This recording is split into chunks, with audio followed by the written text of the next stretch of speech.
Hello everyone, स्वागत है आप सबका एक बार फिर से स्टडी पीडिया के यूट्यूब चैनल पे। तो जैसा कि इस सेशन में हम लोग केमिस्ट्री क्लास 9th की चैप्टर 2 को डिस्कस कर रहे थे, जहाँ पे हमने इस चैप्टर को डिसाइड किया था कि हम इस चैप्टर को 3 पार्ट्स में डिवाइड करके पढ़ेंगे, ताकि हमारे लिए क्या हो, इजी हो पढ़ना, इस चैप्टर को रिवाइज करना और समझना भी, ताकि हम यूपीएससी के माइंडसेट को, यूपीएससी के क्वेश्चन फॉर्मिंग एबिलिटीज को खुद से समझ पाए और उस तरीके से स्टडी कर पाए, ना कि सिर्फ पैसिव रीडिंग बुक को चैप्टर वाइज पढ़ते चले जाए। हमें एक पैटर्न को समझना होगा किस तरीके से कौन से एरियाज इंपॉर्टेंट है। ठीक है, तो इस तरीके से हमने 2 पार्ट्स को डिस्कस कर लिया है। आज हमारा लास्ट पार्ट है इस चैप्टर का, 3rd पार्ट, जहां पे हमको ये पढ़ना है कि जो मिक्सचर्स के बारे में हमने पढ़ा, उस मिक्सचर के कंपोनेंट को किस तरीके से हम with the different methods, physical and chemical methods क्या करते हैं, हम सेपरेट करते हैं। तो ये हमारा मेन गोल होने वाला था। यहाँ पे हम लोग पढ़ने वाले हैं separation of components of mixtures. ठीक है, तो बिना टाइम वेस्ट के हम जल्दी से स्टार्ट करते हैं इस चैप्टर को। आज क्या करते हैं हम फिनिश। ठीक है, तो यहाँ हम देख रहे हैं कि जो हमने 2 तरह के मिक्सचर्स पढ़े थे, कैसे, हेट्रोजीनियस एंड होमोजीनियस। तो हेट्रोजीनियस के बारे में, हेट्रोजीनियस मिक्सचर्स के बारे में हमने पढ़ा था कि उसमें जो उसके कंपोनेंट्स होते हैं नॉन यूनिफॉर्मली क्या होते हैं, कंबाइंड होते हैं। नॉन यूनिफॉर्मली क्या होते हैं, कंबाइंड। ठीक है, तो उनको सेपरेट करना ज्यादा इजी होता है कंपेयर टू होमोजीनियस मिक्सचर्स। ठीक है, क्योंकि वहां पे तो बहुत यूनिफॉर्म कॉम्पोजिशन होता है और पार्टिकल्स दोनों के एक अच्छे तरीके से एक दूसरे में डिसॉल्व होते हैं। बट हेट्रोजीनियस में ऐसा नहीं होता, वो नॉन यूनिफॉर्म होते हैं और अच्छे तरीके से डिसॉल्व नहीं होते हैं। तो इजिली प्रोसेस के थ्रू, फिजिकल प्रोसेसेस के थ्रू हम क्या करते हैं, उनको सेपरेट कर पाते हैं। तो वही चीजें यहाँ कही जा रही हैं कि हेट्रोजीनियस मिक्सचर्स जो होते हैं उनको हम सेपरेट कर सकते हैं उनके रेस्पेक्टिव कॉन्स्टिट्यूएंट में बाय सिंपल फिजिकल मेथड्स, जैसे हैंड पिकिंग के थ्रू, ठीक है, सीविंग के थ्रू, फिल्ट्रेशन के थ्रू। ये सारे प्रोसेसेस का यूज करके हम हेट्रोजीनियस मिक्सचर्स को क्या करते हैं, सेपरेट कर लेते हैं। ठीक है, तो अब हम देखते हैं कि कुछ एक एग्जाम्पल्स किस तरीके से हैं जिससे हम सेपरेट करते हैं। तो सबसे पहला एग्जाम्पल या क्वेश्चन, ये 8 टोटल अराउंड 8 पॉइंट्स है, 8 मेथड्स है, जहां पे हम डिस्कस करेंगे किस तरीके से क्या सेपरेट करते हैं। तो सबसे पहला है हमारा मेथड, यहाँ पे जहां पे लिखा जा रहा है कि how can we obtain coloured components dye from blue black ink. ठीक है, जो ब्लैक इंक होता है हमारा, ठीक है, वेट, हाँ, जैसे सपोज ये ब्लैक इंक है, ठीक है, तो हमें ये ब्लैक दिखता है, बट इसके अंदर डिफरेंट कलर्स ऑलरेडी प्रेजेंट होते हैं, सिर्फ ब्लैक ही प्रेजेंट नहीं होता यहाँ पे। ठीक है, तो इससे हमें क्या है कि हमको इसका जो कॉन्स्टिट्यूएंट कलर्स है, इसके अंदर कितने कलर्स है हमको पता करना है। तो इसके डिफरेंट कलर जो इसमें मिक्स है, इसको कैसे अलग करेंगे इसके बारे में, तो हम by the process of evaporation हम क्या करेंगे, उसके कलर्ड कंपोनेंट को अलग कर लेंगे, किसमें से, ब्लू या ब्लैक इंक से। यानी इवेपोरेशन, जो कि यहाँ पे प्रोसेस आप देख सकते हो, यहाँ पे ये प्रोसेस ऑलरेडी मेंशन है। इवेपोरेशन के थ्रू हम क्या कर सकते हैं, जो डाई है, जो ब्लू या ब्लैक डाई, उसके कंपोनेंट कलर्स को हम क्या कर सकते हैं, डिफरेंशिएट कर सकते हैं। ठीक है, वही चीज यहाँ पे बताया जा रहा है कि separate the thus we can separate the volatile component यानी solvent from its non volatile solute component. किस प्रोसेस के थ्रू, इवेपोरेशन के थ्रू। तो पहला हमें समझ में आया, पहला पॉइंट, इवेपोरेशन से हम क्या करते हैं कि कलर्ड कंपोनेंट जो होते हैं डाई के, ब्लू या ब्लैक इंक के, उसको हम क्या करते हैं, सेपरेट कर लेते हैं। सेकंड पॉइंट है कि क्रीम को मिल्क से कैसे अलग करते हैं। तो सेंट्रीफ्यूगेशन का प्रोसेस, जो बचपन में आपने देखा होगा या फिर सीरियल्स में, जो भगवान कृष्ण के जो सीरियल्स होते हैं, सीरियल्स जो होते थे, उसमें यशोदा मैया को आप देखते हैं किस तरीके से वो एक मट्ठे से क्या करती हैं, मक्खन निकालती है। तो वही प्रोसेस को हम सेंट्रीफ्यूगेशन कहते हैं। We get full cream, toned and double toned varieties of milk packed in poly packs and tetra packs in the market. ठीक है, इस वैरायटी ऑफ मिल्क को, इसमें डिफरेंट टाइप ऑफ फैट होते हैं। तो ये सारे मिल्क में क्रीम किस तरीके से हम सेपरेट करते हैं, तो सेंट्रीफ्यूगेशन का जो ये प्रोसेस जो मैंने यहाँ लिख रखा है, ये अब इसके बारे में थोड़ा देख लेते हैं किस तरीके से।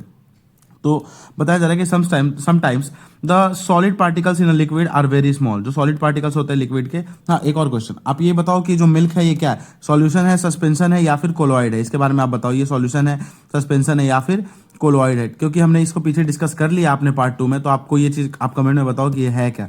ठीक है, अब आगे देखते हैं। Sometimes the solid particles in liquid are very small and pass through a filter paper. ठीक है, फिल्टर के थ्रू, जो हम फिल्टर यूज करते हैं फिल्टर करने के लिए, उसके थ्रू वो पास कर जाते हैं। इतने स्मॉल होते हैं कि वहां पे हम छान नहीं पाते, जो हमारे लोकल लैंग्वेज कहते हैं हमारे यहाँ, ये उस चीज को छानना, जो इम्प्योरिटीज होती है वो फिल्टर पेपर पे ही रह जाती हैं, और जो हमारा लिक्विड होता है वो फिल्टर होकर चला जाता है। तो बहुत ज्यादा स्मॉल होते हैं, तो फिल्टर पेपर से पास कर जाते हैं। तो इस मेथड के लिए हम सेपरेशन टेक्निक का यूज नहीं कर सकते। ऐसे मिक्सचर को हम किस तरीके से डिफरेंशिएट करते हैं, by the help of centrifugation. इसमें क्या होता है, जो डेंस पार्टिकल्स होते हैं वो बॉटम पे चले जाते हैं और लाइटर पार्टिकल्स जो है ऊपर आ जाते हैं, जिससे क्या होता है, जो मिल्क का क्रीम है वो ऊपर आ जाएगा और मिल्क नीचे चला जाएगा। तो फिर क्रीम को हम अलग कर लेते हैं और मिल्क अलग हो जाता है, और सेंट्रीफ्यूगेशन इसी प्रोसेस को कहते हैं। अब फर्दर एक और इंपॉर्टेंट चीज जो आपके लिए, एप्लीकेशन। इस सेंट्रीफ्यूगेशन का यूज हम किस अदर चीज़ों में करते हैं, किस अदर प्रोसेस में, तो डायग्नोस्टिक लेबोरेटरीज जो होते हैं जहाँ पे ब्लड और यूरिन टेस्ट किया जाता है वहाँ पे इसका यूज़ होता है। तो आपको ये एग्जाम्पल्स एप्लीकेशंस याद रखने, ये बहुत इंपॉर्टेंट है, आपके एग्जाम में क्वेश्चन आता है, ठीक है। उसका अब डायरेक्ट ये क्वेश्चन आएगा कि by which process blood and urine test are performed in diagnostic laboratories. आपको बताना होगा कि हाँ किस प्रोसेस के थ्रू किया जाता है। फिर डेयरीज में यूज करते हैं या फिर बटर को क्रीम से अलग करने के लिए। उसके बाद वॉशिंग मशीन में स्क्वीज करने के लिए वाटर को, जो स्पिनर होता है हमारा वॉशिंग मशीन जो इस तरीके से घूमता है, ठीक है। तो क्या होता है इसके थ्रू क्या होता है, हम ये सेंट्रीफ्यूगेशन प्रोसेस है जिसके थ्रू हम क्या करते हैं ये सारा काम करते हैं। थर्ड पॉइंट जो है how can we separate a mixture of two immiscible liquid. अब इमिसिबल का मतलब क्या होता है, जो एक साथ मिक्स नहीं होते हैं, those liquid that do not mix, ठीक है।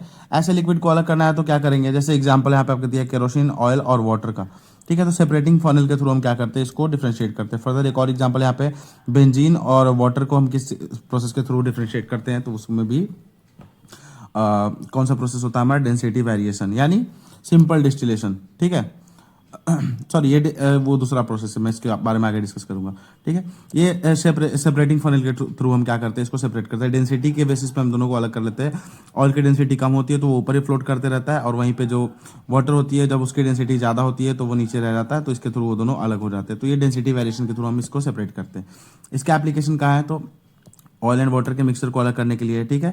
आयरन को उसके स्लैग से अलग करने के लिए, आयरन जो हमारा ओर होता है उसको प्योरीफाई करके आयरन हम इसी प्रोसेस के थ्रू निकालते हैं, ठीक है।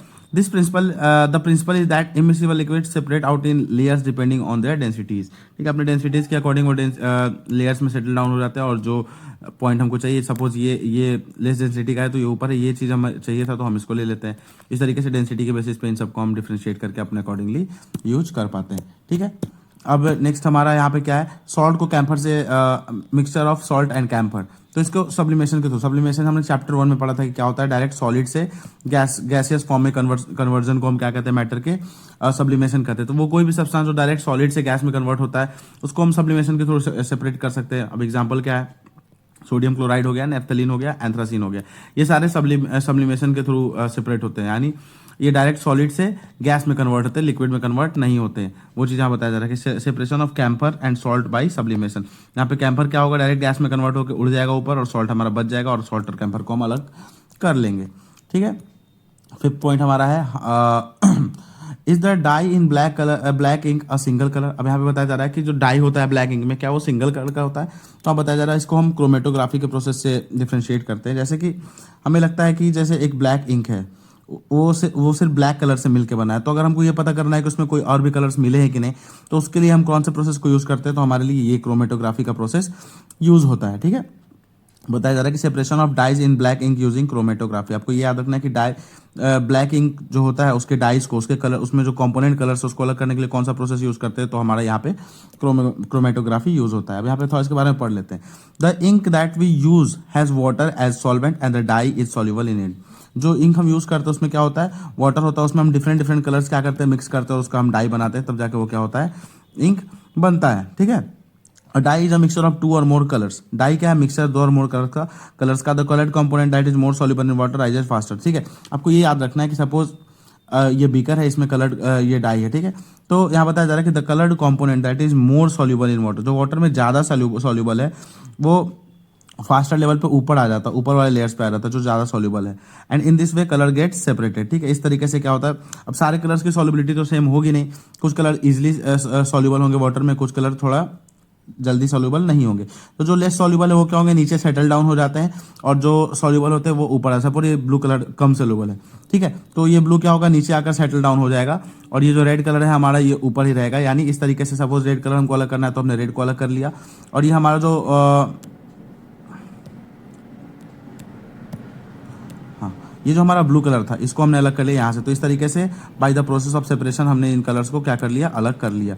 यानी इसमें कौन सा प्रोसेस इन्वॉल्व है, तो क्रोमेटोग्राफी वाला प्रोसेस हमारा इन्वॉल्व होता है, जो कि यहाँ पे आप देख सकते हैं, यहाँ पे ये मेंशन है। हमें बताया जा रहा है कि chromatography is a technique use for separation of दो solutes that dissolve in the same solvent. यानी अब सपोज ये सेम सॉल्वेंट हमारा वाटर, इसके अंदर अलग अलग सॉल्यूट्स है, डिफरेंट कलर्स के पार्टिकल्स इसमें सॉल्यूबल है, तो ये क्या है, सेम सॉल्वेंट में क्या है, डिफरेंट सॉल्यूट्स को हमने डिसॉल्व कर रखा है। तो इस तरीके से हमने क्या किया, क्रोमेटोग्राफी का प्रोसेस यूज किया। अब यहाँ पे आपको याद रखना है कीवर्ड, जो मैंने कहा सेम सॉल्वेंट, ये एग्जाम में आपके स्टेटमेंट चेंज कर सकते हैं कि chromatography is a process chromatography is a technique use for separation of दो solute that dissolve in a different solvent. तो यहाँ पे स्टेटमेंट चेंज कर देती है यूपीएससी, और यहाँ पे आपका डायरेक्ट क्या हो जाता है, ऑप्शन चेंज हो जाएगा, आपको लगेगा सही चीज आप सही करके आ जाओगे। तो यहाँ पे कीवर्ड्स पे ध्यान देना है कि सेम सॉल्वेंट में जो सॉल्यूट्स डिफरेंट सॉल्यूट्स जब डिजॉल्व होते हैं तब हम किस प्रोसेस का यूज करते हैं, क्रोमेटोग्राफी का। ठीक है, इसमें इस मेथड का यूज और भी डिफरेंट चीजों में किया जाता है। जैसे किस किस चीजों को सेपरेट करते हैं, जो हमारे कलर्स है डाई में, सबसे पहले जो हमने यहाँ पे एग्जाम्पल में देखा, उसके बाद जो नेचुरल कलर्स हैं उसके पिगमेंट्स को अलग करने के लिए, और ब्लड से क्या करने को, ड्रग्स को अलग करने के लिए। ड्रग्स की डेंसिटी डिफरेंट होगी, सॉल्युबिलिटी डिफरेंट होगी ब्लड में, तो ड्रग्स क्या होंगे, अपने लेवल पे ऊपर या नीचे सेटल डाउन हो जाएंगे और वो हम उससे सेपरेट कर लेते हैं। तो यहाँ पे कौन सा प्रोसेस इन्वॉल्व हो रहा है, क्रोमेटोग्राफी यूज हो रही है। अब 6 पॉइंट अगर हम देखें तो how can we separate a mixture of two miscible. हमने इमिसिबल का देखा था डेंसिटी वेरिएशन के थ्रू, डिफरेंट डेंसिटी के जो सब्सटेंसेस हैं वो ऊपर नीचे लेयर में सेपरेट हो जाएंगे और हम वहां से उनको अलग कर लेते हैं। अब यहाँ पे जो ऐसे लिक्विड जो एक दूसरे में मिक्स्ड है उनको कैसे अलग करेंगे उसके बारे में।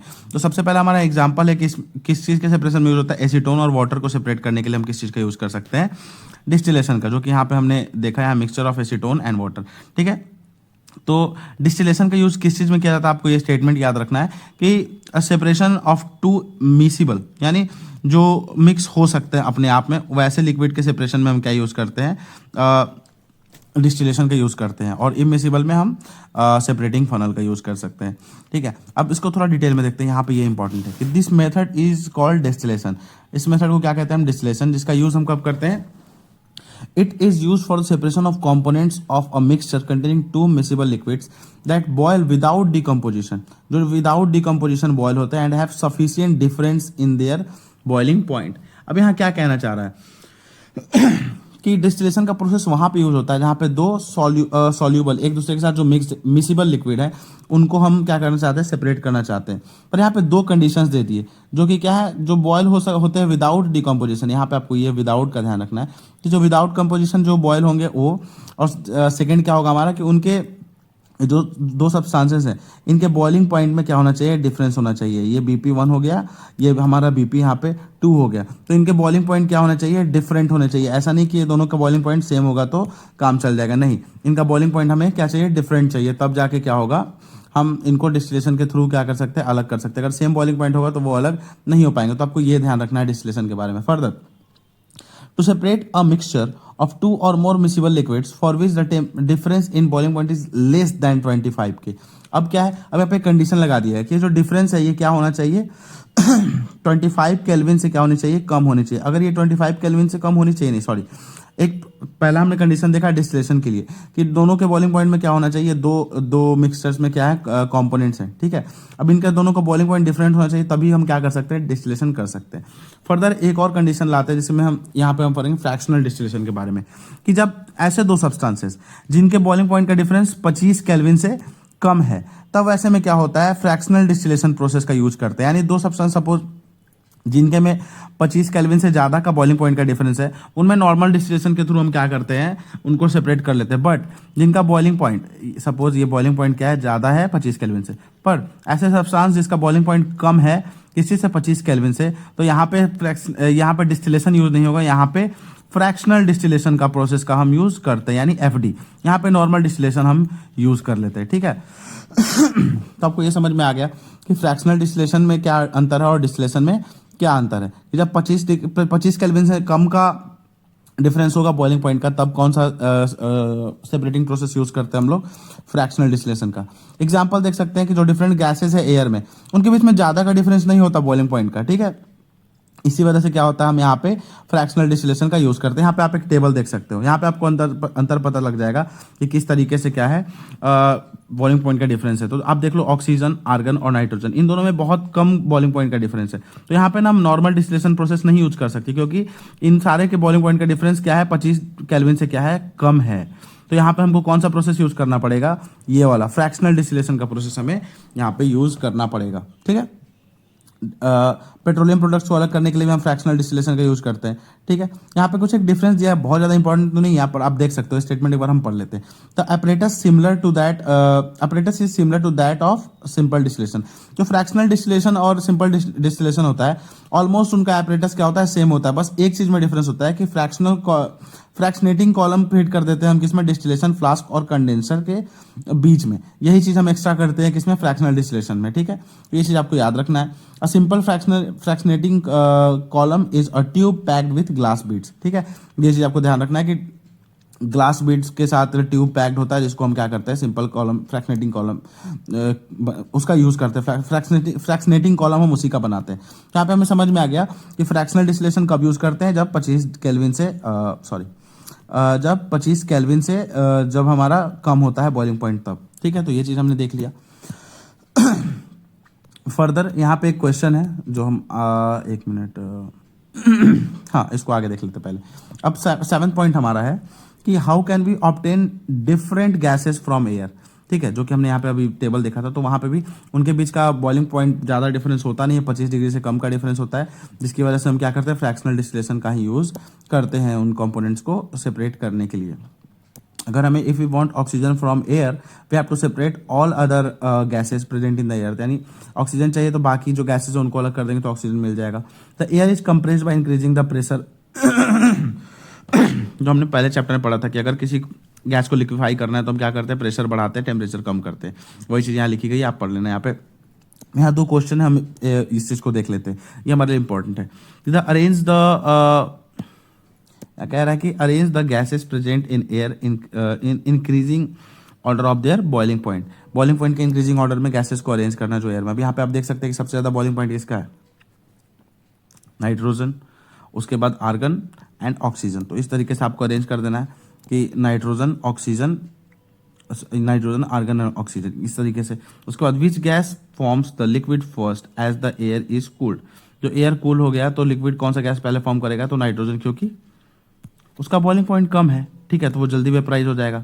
ठीक है, सॉरी, हाँ सही, nitrogen because less boiling point vaporise first, तो क्या होगा, लिक्विड पहले फॉर्म करेगा। तो इस तरीके के क्वेश्चन आपके सामने आ सकते हैं। ये क्वेश्चन रहेगा which gas forms the liquid first as the air is cooled. जब एयर को कूल करेंगे तो कौन सा गैस सबसे पहले लिक्विड बनेगा, तो आपके सामने ऑप्शन रहेगा nitrogen, nitrogen, oxygen, argon, neon. अब आप क्या करोगे, जब पढ़े नहीं हो, ये क्वेश्चन पे ध्यान नहीं देते तो आप नहीं लगा पाते, पर यहाँ पे हमें पता है कि नाइट्रोजन क्या करेगा, सबसे पहले लिक्विड में फॉर्म होगा, क्योंकि उसका बॉइलिंग पॉइंट सबसे कम है, तो वो जल्दी बॉयल हो जाएगा और इजीली वेपराइज हो जाएगा। ठीक है, हमने ये चीज़ देख लिया। अब हमारा नेक्स्ट क्वेश्चन कि how can we obtain pure copper sulphate from an impure sample. ठीक है, तो वही मेटल को उसके इम्प्योर सैंपल से हमें अलग करना है, तो उनके क्रिस्टलाइजेशन के थ्रू हम क्या करते हैं, उनको अलग कर लेते हैं। वाटर को इवेपोरेट करते हैं और क्रिस्टल्स हमें मिल जाते हैं।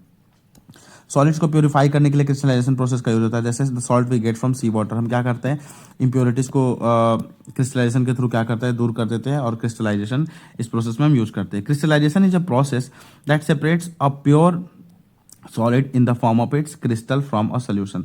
ठीक है, प्योर सॉलिड को क्रिस्टल फॉर्म में क्या करता है, कन्वर्ट कर देता है। ठीक है, और ये सिंपल इवेपोरेशन से बेटर टेक्निक है, आपको ये चीज ध्यान रखना है। ये फिर से आपका एक कीवर्ड आ गया कि इन दोनों में से कौन बेटर है। आपको याद रखना है क्रिस्टलाइजेशन जो है वो ज़्यादा बेटर है कंपेयर टू सिंपल डिस्टिलेशन। ठीक है, तो यहाँ पे हमें याद रखना है। ठीक है, अब यहाँ पे एग्जाम्पल कुछ है कि सम सॉलिड्स डिकम्पोज और सम like sugar may get chaired on heating dryness. Some impurities may remain dissolved in the solution even after filtration. On evaporation, these contaminate add solids. तो ये क्यों अच्छा है, ये बता दिया गया यहाँ पे कि क्रिस्टलाइजेशन क्यों बढ़िया है compare to simple evaporation technique. ठीक है, यहाँ इसका एप्लीकेशन बताया जा रहा है कि सॉल्ट को जब हम सी वाटर से लेते हैं प्योरीफाई करने के लिए इसका यूज़ करते हैं, और क्रिस्टल्स को जैसे फिटकरी जो बनाते हैं हम उसको इम्प्योर सैंपल से क्रिस्टलाइजेशन के थ्रू ही क्या करते हैं, अलग करते हैं। तो इसी के साथ हमारा यहाँ पे ये सेपरेशन प्रोसेस भी खत्म होता है। फिजिकल एंड केमिकल चेंज के बारे में हम देख लेते हैं एक बार लास्ट, जो उसका हमारे चैप्टर पूरी तरीके से खत्म हो जाएगा। तो यहाँ पे बताया जा रहा है कि inter conversion of the solid states का physical change, because these changes occur without a change in chemical composition, no change in chemical nature of the substance। ठीक है, जो states का चेंज होता है सॉलिड से लिक्विड, लिक्विड से gas, ये क्या है, एक फिजिकल चेंज है। ठीक है, यहाँ पे ये फिजिकल चेंज है क्योंकि यहाँ पे कोई चेंज नहीं हो रहा है, no change in chemical nature. जो जैसे सपोज हमारा आइस है वो बनता है वाटर, फर्दर वो बनता है वाटर वेपर। तो ऐसा नहीं है कि इनके केमिकल नेचर में चेंज हो गया, इनका फॉर्मूला, केमिकल फॉर्मूला आज भी H2O ही रहेगा। तो इस वजह से क्या है, ये केमिकल चेंज नहीं है, फिजिकल चेंज, इनका फॉर्म चेंज हो रहा है, इनकी केमिकल प्रॉपर्टीज नहीं चेंज हो रही, बस इनका फॉर्म चेंज हो रहा है सॉलिड, लिक्विड, गैस में।